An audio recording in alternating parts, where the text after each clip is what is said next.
Hi everyone! Do you know how we can know the value of pi? Do you want to know how? Yes. Let's start. Do you want to? So here is the paper I have right now. And this is a 1/4 of a circle. And it is located in a square. So this square is, do you want to come here? Yeah. So this square has one length, 1 unit. This is the 1 unit square. And so since this is a quarter of a circle, then we know that this circle, this thing have an area of pi 4 pi, right? Because pi r square is an area of a circle, Yes. and 1/4 of that is a 1/4 circle. Got it. So, since we know that the area of this is 4 pi, then if we could find a ratio between the area inside this 1/4 circle and the area outside of the 1/4 circle, so then we can find the pi value. So let's start. We're gonna start by making a dot randomly all over this square. So if you wanna zoom in.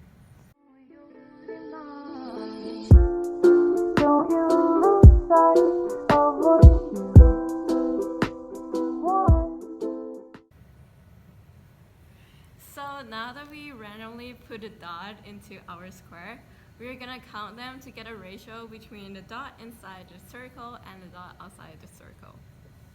It's a lot of dots. It is. So now that we count off the dots, now we got 226 dots inside the 1/4 circle and 67 dots outside of the circle. That is inside the square.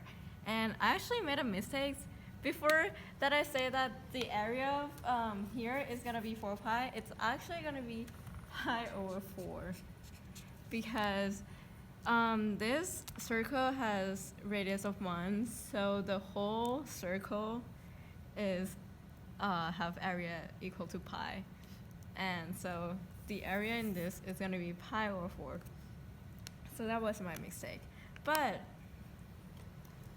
we can still continue. So let's calculate pi. So we know that the ratio of this area inside the whole square is gonna be equal to pi over 4. So we get the equation. It's gonna be 226 over 226 plus 67. So we can get pi equal to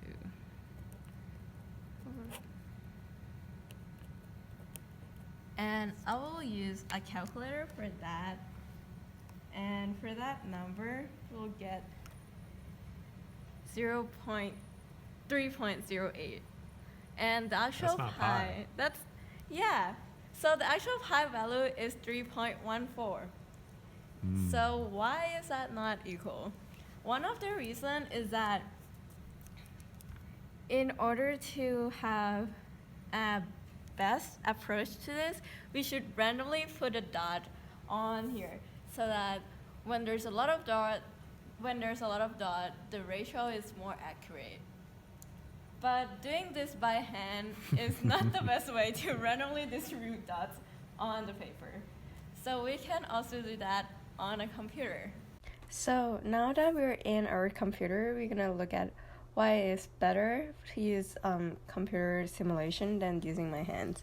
So firstly, it is actually pretty hard to randomly distribute all the dots on the paper by hand because I definitely want to put more dots where there's no dots that's already landed, and that was like kind of biased. But the second thing is that the more accurate of this pi value estimation will be depends on how many dots I have, and that is just because of the law of large number. So instead of me making like 1,000 or 10,000 dots, I'll just let my computer do it. And this is actually a code that I get from the internet. Shout out to Manas Sharma, who have this code, and also the animation for it. I will just gonna run this.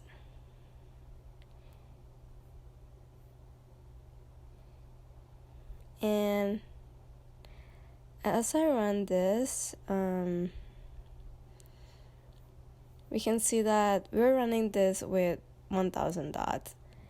And with 1,000 dots, the pi value, although it distributes really nicely, is still not like the most accurate, as you can see here. It's surely definitely more accurate than I did it on the paper, but it would be better if we worked with bigger dots. So right now it's like 3.104. And if I try it for like 10,000 dots, then we can see that the pi value is even more accurate. And it's gonna take a while, but we can see here that the actual pi value is the green line and the estimate value is like the purple line, and it's so close already compared to the one we did before. While we wait, let's talk about this pi fighting things. So what is this all about? So this is what it's called Monte Carlo method.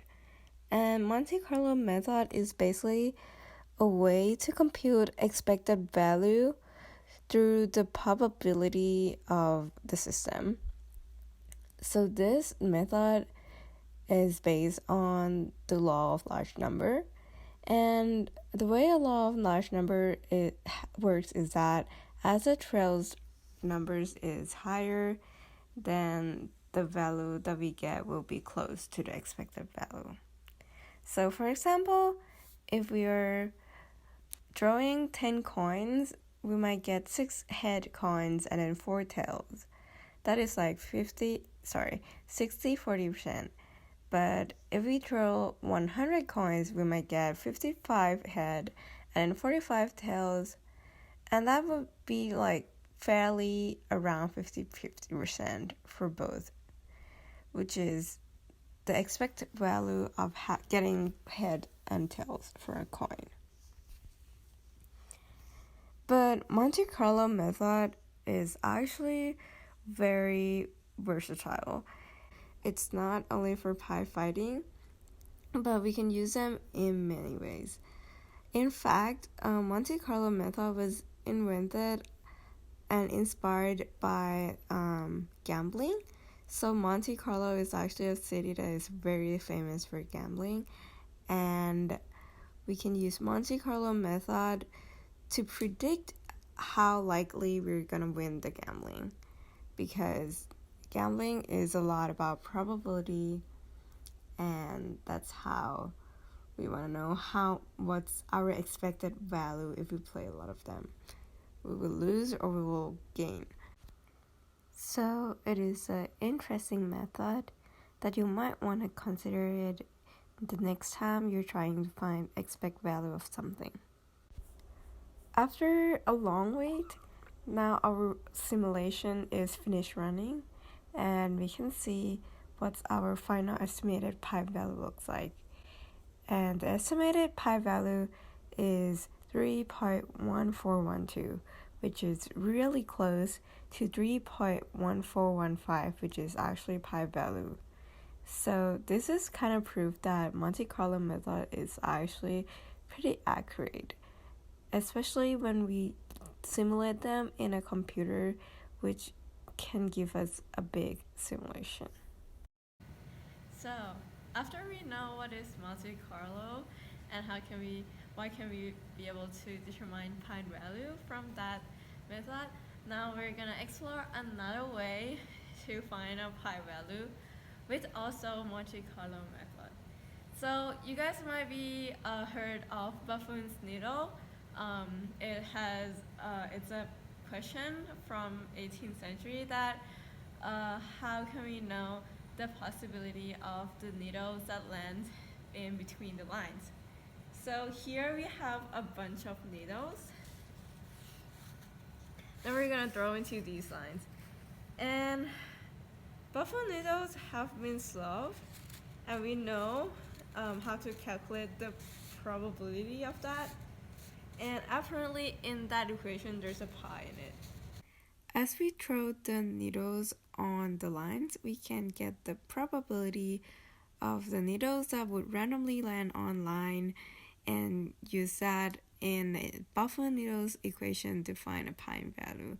So we know here that there's 26 needles land on a line from 39 needles in total. And we can put that in this equation, which is that probability equals to 2 over pi times the length of the needle over the length between each line. So we can plug those values in. There's 26 over 39 for the probability P, and then 2.25 inch for needle length and 2.2 inch for space between line. And from that, we can solve the function by putting those values in, getting estimated pi value. And I'm gonna use a calculator here, and that number is 3.07, which is fairly similar to 3.14. And this is another way we can estimate pi value using Monte Carlo.